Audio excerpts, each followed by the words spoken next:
Fit, active, healthy, happy, enjoying the prime of your life. Looking out for your health and wellness, this is Health Talk with Fred Lowry from Lowry Drug in Statesville. Visit Fred at his store, conveniently located on Hartness Road in Statesville. Good afternoon. Welcome to Health Talk. This is Fred Lowry, pharmacist and doctor of natural medicine. This episode was recorded for May the 29th, 2026. We're here to explore the facets of your health and keep you up to date and informed. This program is intended to share knowledge and information based on my research and experience. It's not intended to offer individual advice, nor does it replace a one-on-one relationship with a qualified healthcare professional. Your daily choices are yours and have more to do with your health than anyone in the healthcare field. My hopes are that this show will empower you with knowledge to take a more proactive approach to your health. Some of my sources include, but are not limited to, various health feeds, Epic Times, Children's Health Defense, various Substack posts, and PubMed. You know, as we explore all these different things about health and wellness, I just have to say that while I have direction on many things, there's still a lot of unanswered questions. And I think there always will be, and it's not just me. I think the medical profession in general is on a quest sometimes to find the right answers for the different individuals out there.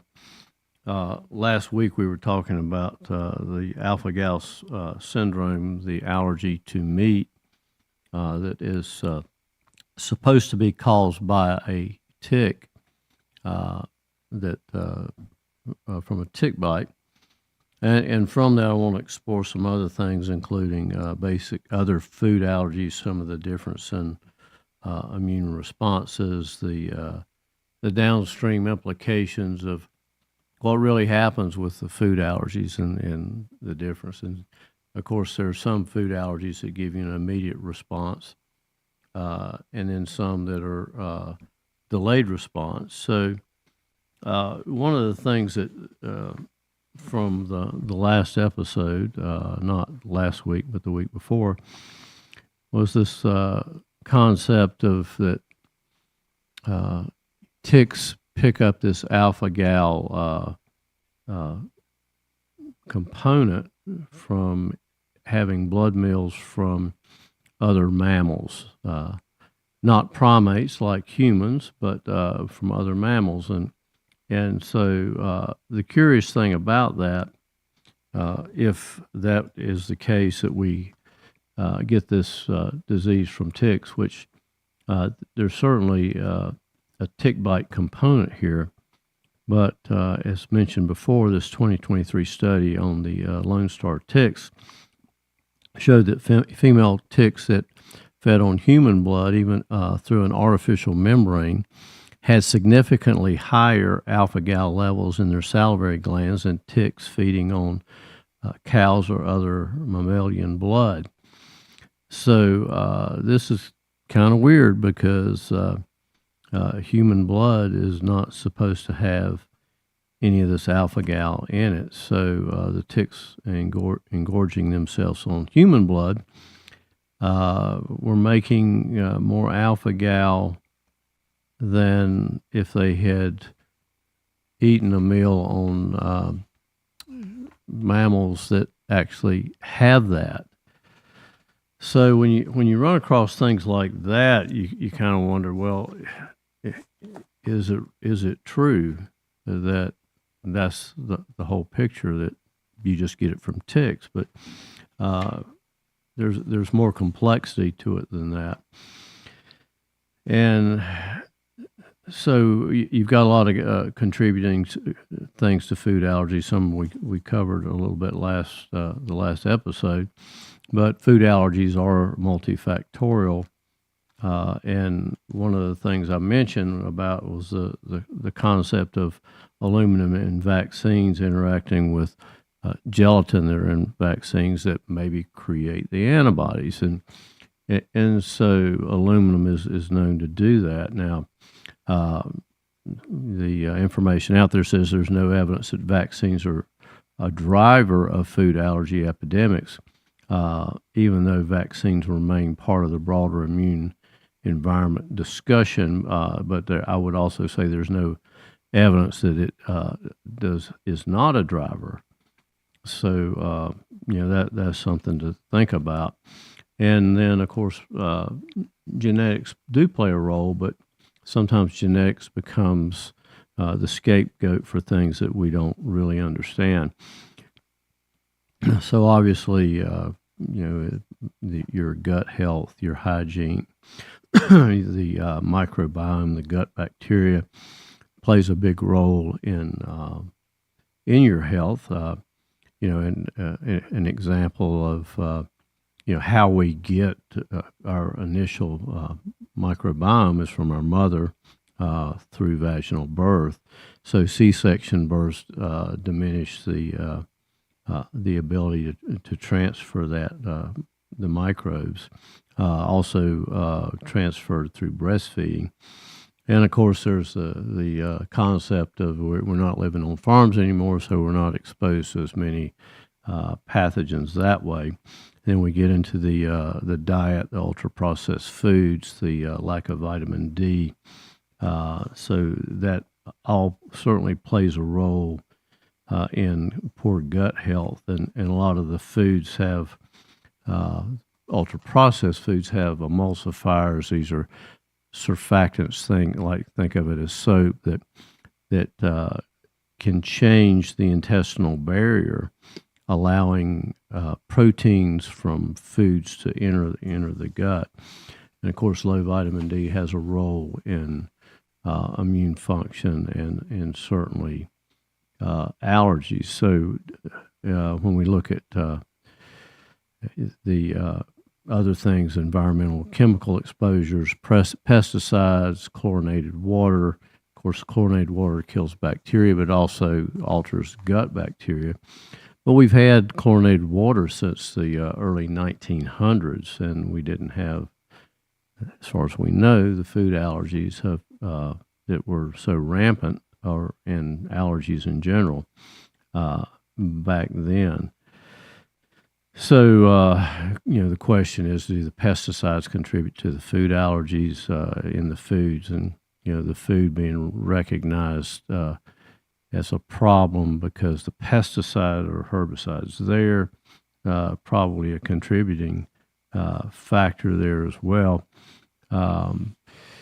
So all the industrial processed foods causing damage to the intestinal barrier and allowing things to leak into the bloodstream. All of that is certainly a factor related to this. And we also mentioned the possibility of parasites with the previous episode. So then we get going back to this thing with the aluminum in the vaccines, which causes that without the aluminum, you don't get the immune response to the pathogen that you're vaccinated against. Stay tuned for more health talk.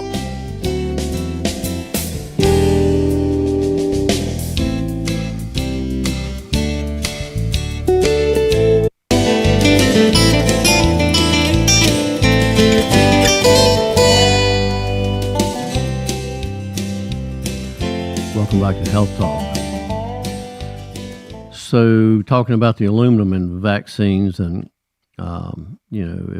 if it increases the immune response to a particular pathogen, could it also increase the immune response to other excipients or ingredients in the vaccinations? And the aluminum has been used in vaccinations since the 1930s. It seems to activate the immune system to create antibodies, and probably without that it would be a problem. But it's also been of great concern because it's not easily removed from the body. It is a toxin. It's a neurotoxin. It does pass to the blood-brain barrier through white blood cells that pick it up. So here is the concept that protein-like compounds, gelatin and other animal components that go into vaccines, could that create an immune response, and so that is certainly a possibility. So there was a 2022 CDC study of over 325,000 children that found a positive association between the cumulative aluminum exposure from vaccines and persistent asthma and eczema. And so there was actually considered a 26% increase in persistent asthma. Asthma was something in the earlier days as a pharmacist I did not see that much of, certainly not in children. And it reminds me of a family member many years ago. The child was actually born with asthma. And in investigating that, one of my earlier mentors did a consultation with mom and daughter, and discovered that the mother had been exposed to some insecticides when she was pregnant with this child. Now, there is an association with that toxicity and asthma.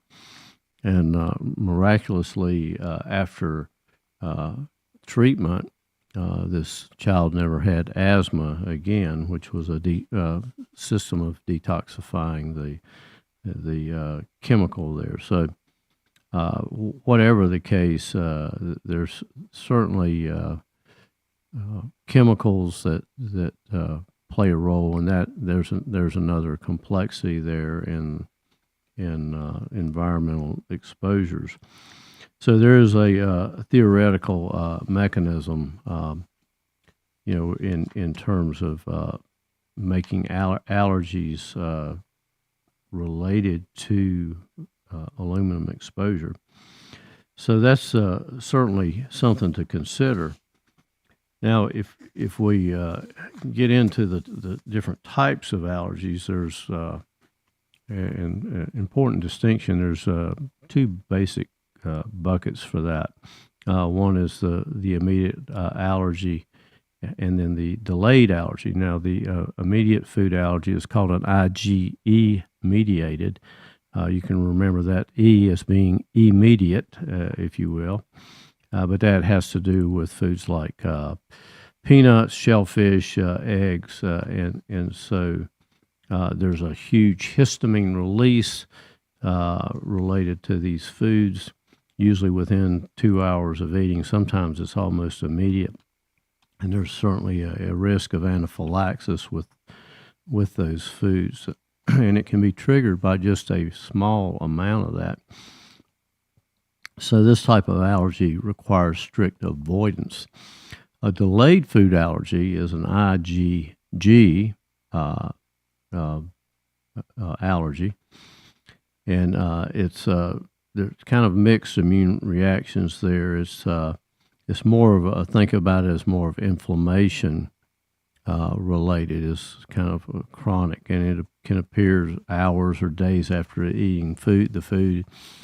It's hard to spot. You could eat a food and then it would maybe have an actual effect on you for 3 days after. So it can involve multiple foods. It's more about chronic inflammation than a shock of the system. So histamine related to food allergies, of course, everybody is well acquainted with antihistamines for allergy type symptoms.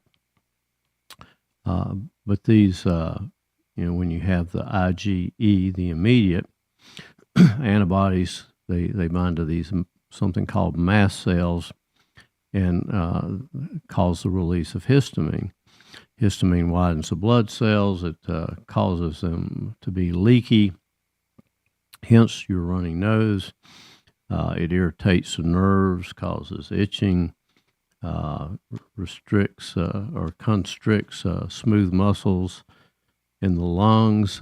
It can cause nausea, gut-related symptoms, and severe reactions, of course, anaphylaxis, low blood pressure. So these antihistamines work by blocking histamine, but histamine is not all bad. It's actually a neurotransmitter, and it has to do with immune and inflammatory signaling. So it helps coordinate early inflammatory response to injury, increases blood flow and permeability, of the immune cells. It's involved in stomach acid production with H2 receptors. There are antacids out there that block the acid production. They're antihistamines for acid production. So this blocks acid production. But so you see that this histamine type process is needed to digest food, which also protects against pathogens. So the acid in the stomach can destroy pathogens that are in the food. It also relates back to brain function and wakefulness. So if you have histamine, you're more likely to be alert. And hence the older antihistamines, if you take them, can be sedating. So there are a lot of common supplements related to allergic responses. Vitamin C is certainly useful. Quercetin, a lot of individuals use that when they had COVID because it helps stabilize mast cells and histamine release, decreasing inflammation. Things like N-acetylcysteine, NAC, helps as an antioxidant. That's an interesting compound because it's also really important for liver function and the creation of glutathione. Some individuals take cromolyn. It's a drug that stabilizes mast cells in severe cases. In individuals, there are individuals with histamine intolerance, which we may cover later, but there are enzymes that help break down histamine. So in some cases, individuals are not able to break down histamine properly, and or they have to be careful with eating foods that are high in histamine type products. Now there are homeopathics out there that can be helpful for allergies. There's individual components, individual remedies, and then there's combination products that play a role in allergic response. Pardon. So the common ones for that, there's a product by Natural Creations called Allergy HP, and one for seasonal allergies that has had great success. It's made of the antigens from the pollen of the trees, weeds, and grasses that we have in the South, and that's Allergy Southeast Mix.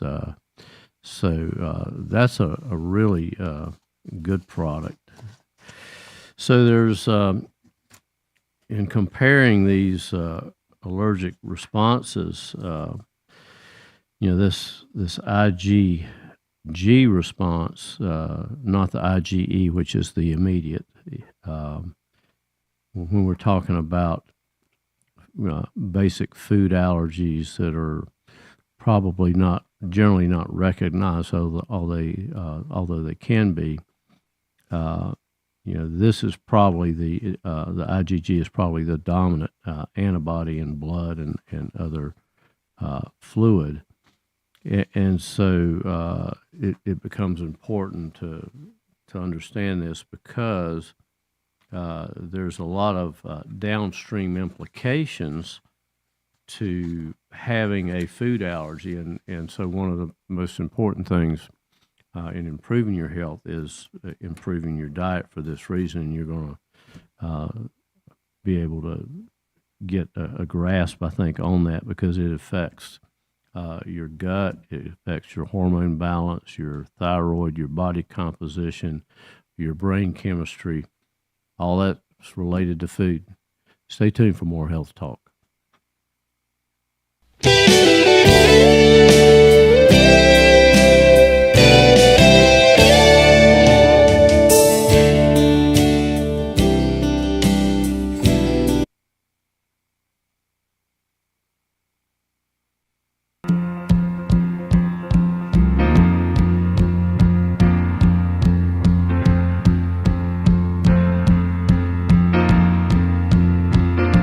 Doctor, my eyes have seen the years and the slow parade of fears. Welcome back to Health Talk. This is Fred Lowry, pharmacist and doctor of natural medicine of Lowry Drug in Statesville. We were established in 1959. We're a traditional family pharmacy with a state-of-the-art compounding laboratory. We offer a full line of medical equipment, supplies, including CPAP, scooters, lift chairs, and oxygen. We also have a full line of supplements, nutritionals, herbs, essential oils, homeopathics, and more. So as we talk about food and food allergies, what we're really talking about is a really big whole system connection. And I hope you'll appreciate this, but when you have foods that are not the best for you, poor choices in foods, including ultra-processed foods, would have a lot of their own issues. But food allergies and what they've done to a lot of the food in terms of processing and preservatives, etc., really has really mainstream implications. And so I will say, according to this article, mainstream allergists consider these IgG food tests controversial.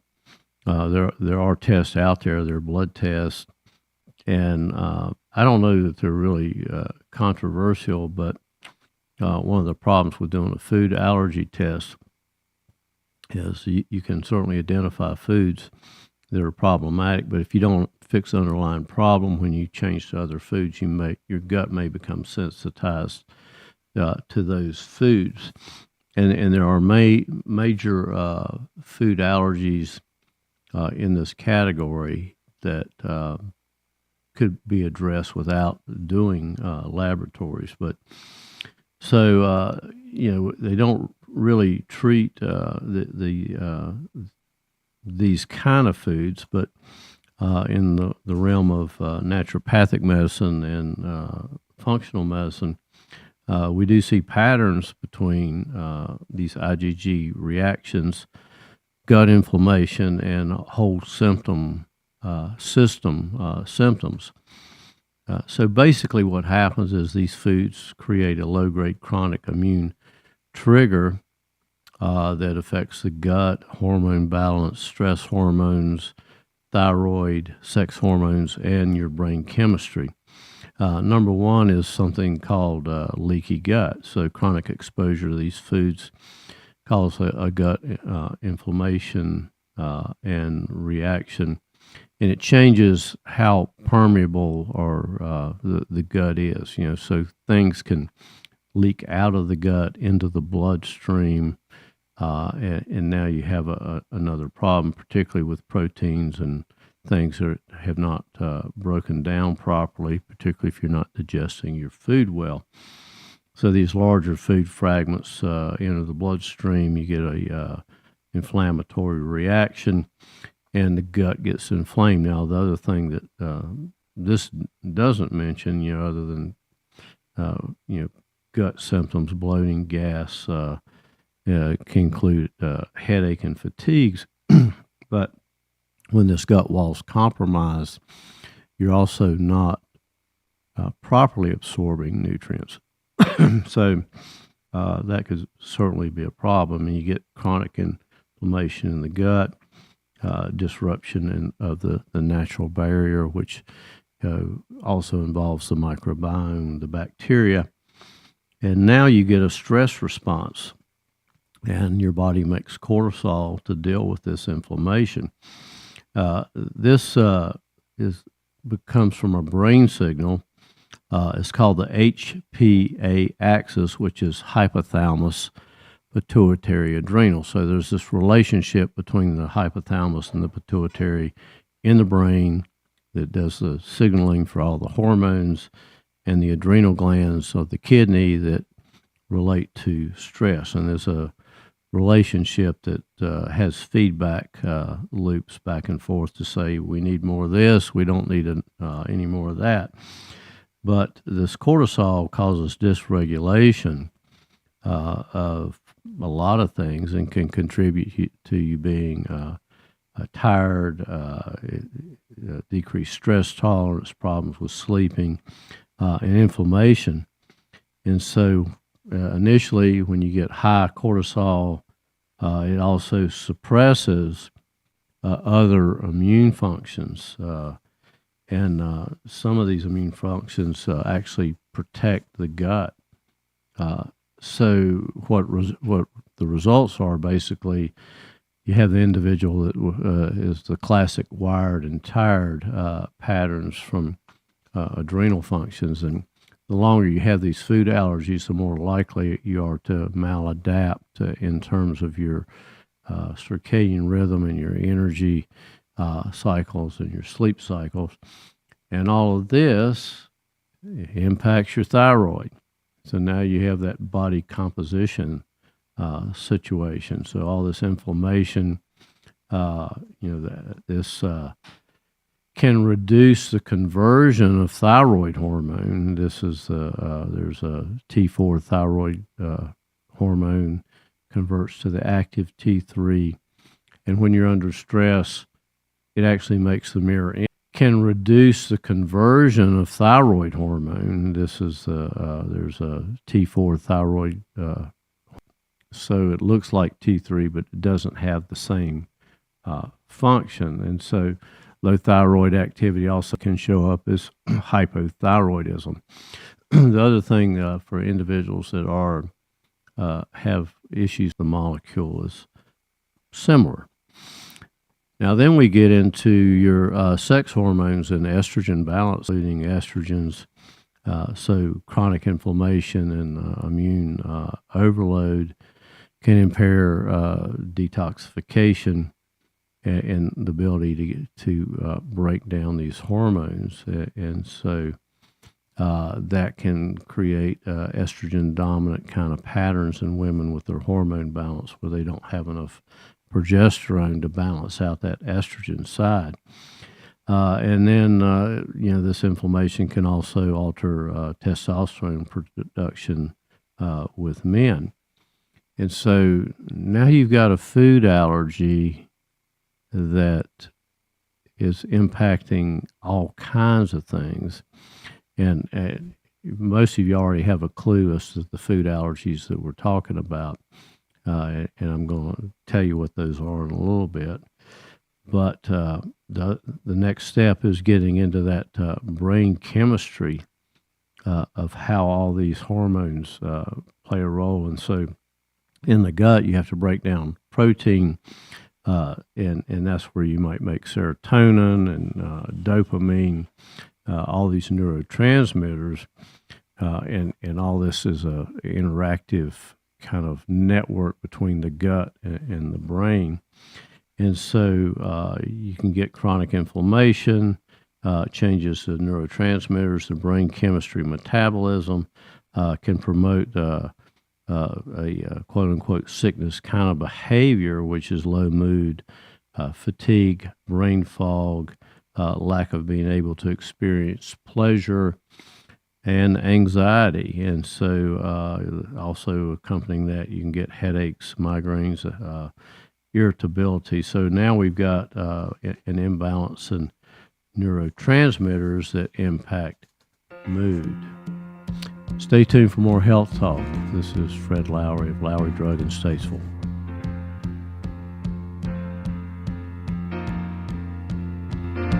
Doctor, my eyes have seen the years and the slow parade of fear.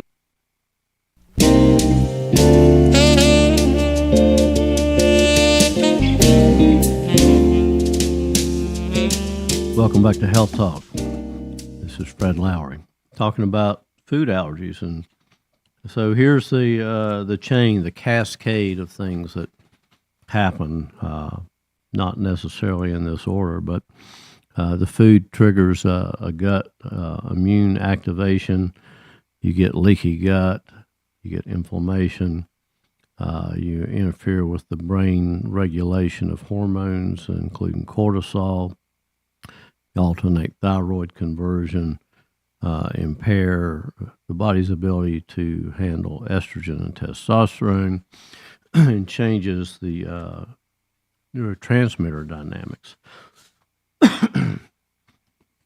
So if you think about that too in terms of attention deficit, these food allergies can definitely impact children in terms of hyperactivity.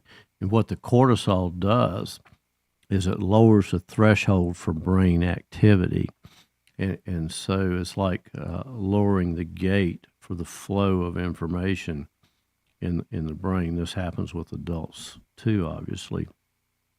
So consuming a food that is an allergen for a child is certainly going to contribute to that brain activity. And that's the exact same mechanism for those of you that wake up at maybe 3 o'clock in the morning and your brain's on, is it's the elevated cortisol that plays a role in that.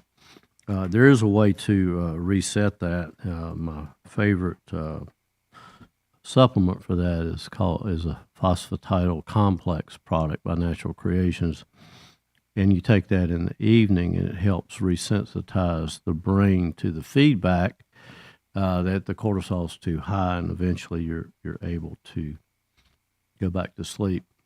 I think the last thing we're going to talk about is something related to what's known as methylation. So I don't know if any of you are familiar with that concept. That does relate to food allergies.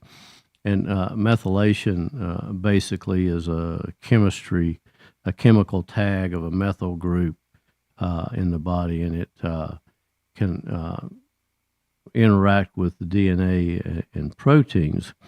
And so when the methyl group is added to DNA, it kind of turns genes down. It down-regulates them, and but it doesn't change the DNA. So there's a lot of people out there. I know you've probably heard of this MTHFR, which is a genetic thing where your body is not able to convert vitamins. They're not able to methylate vitamins, and there's a lot of other things that goes along with that.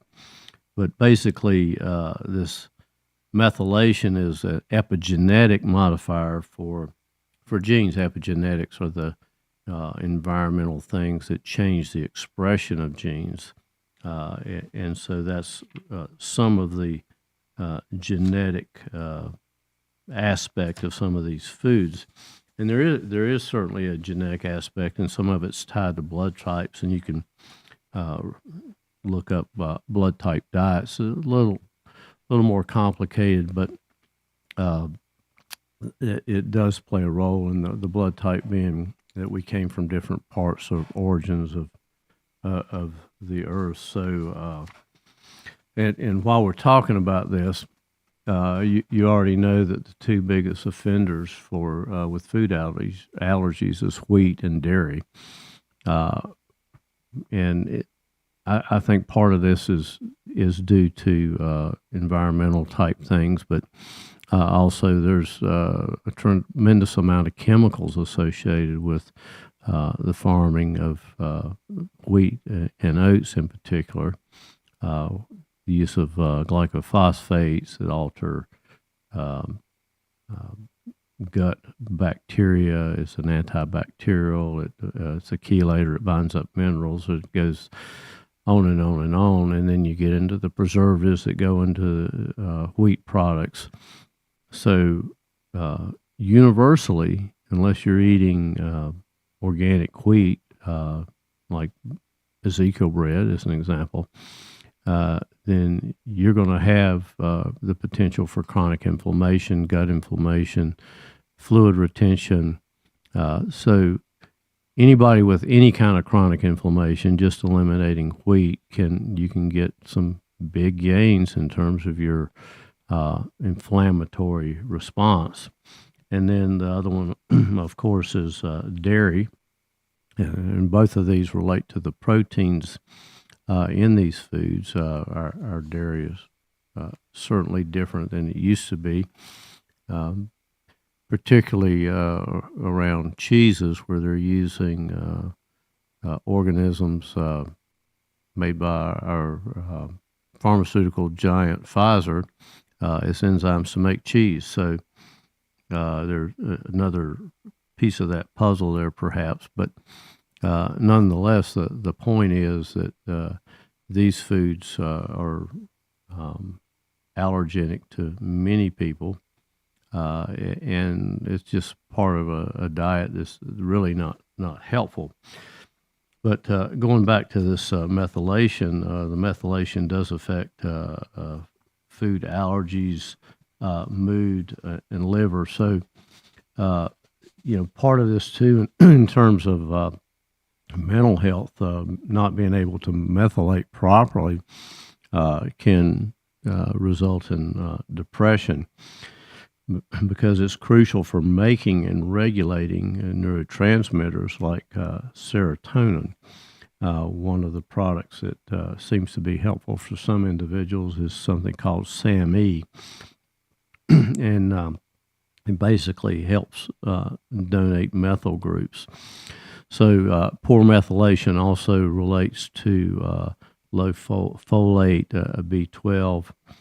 There are certain genes that can impair neurotransmitter synthesis related to this depression, anxiety, cognitive issues, and sleep. So that's one of the reasons. B vitamins are really important in this methylation type chemical reactions in the body. So if you have problems with methylation, it's a good idea to get B vitamins that are already methylated, methylfolate, the methylated B12 and B6. That saves the step in making those. And you can also make a jump here to this concept of a cardiovascular risk of homocysteine, which is part of that whole chemistry of the methylation thing that we're not going to get into. But homocysteine without B vitamins that are methylated won't convert back to the protein. So that's another part of this whole cycle. Liver detoxification there's a role in this. There's SAMe is used in methyl reactions that help the liver maintain cell membranes and detoxify. It's interesting that this methylation is important for the myelin sheath of the body, the nerves. It's important for DNA repair in the brain cells. I think maybe you're getting an idea of a lot of the other downstream implications of this. So heavy metals actually play a role in this, and if you have heavy metal toxicity, then your body uses up a lot of these methylation type currency, and so mercury is known to demyelinate sheaths, it takes the protective cover off of them and causes the damage. So that's another whole aspect. Aluminum also becomes a neurotoxin as well. So, everybody could benefit from these methylated B vitamins. Now, there are nuances to that, and this is just an overview. And so some people maybe get elevated levels of those vitamins. That is certainly not good either, but in most cases, these B vitamins are water soluble, so they don't accumulate in any great amount. So to bring this down to just simple things, if you want to try to eliminate some of these foods, try an elimination diet. Go off of wheat for 21 days. Be really strict about it, and then on day 22, eat all you want, and for one day only, and notice any of the symptoms that you may have for the next 3 days. That's one reason it's so hard to determine which one of these allergies are impacting you.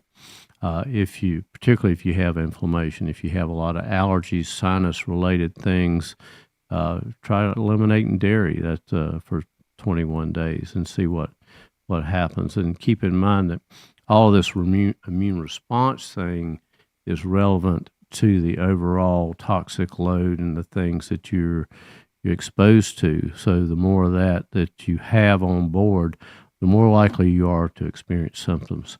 Thank you for tuning in to Health Talk. Tune in next week.